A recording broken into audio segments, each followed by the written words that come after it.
Mm. Sabi mo hindi lang siya nag-iisa. So, ilan sana silang magsasalita sa Mike Defensor, sir? Mga Marines po ba sila lahat?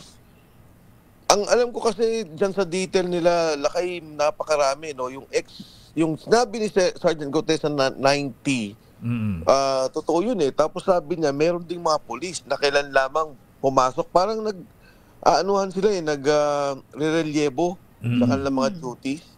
So, 90 silang lahat. So, hindi ko alam kung ilan talaga yung talagang pwede magsalita. Pagkakaalam ko, batay doon sa mga impormasyon, sabi daw ngayon daw inutusan lahat ng mga tao doon sa mga kasama nila na walang lalabas. So lahat ngayon nandun sa detail at hindi umuwi. Ganon? Oo. Yun ang pagkakakwento lang sa akin. Nasaan po si Sergeant Gutesa ngayon na secretary, sir?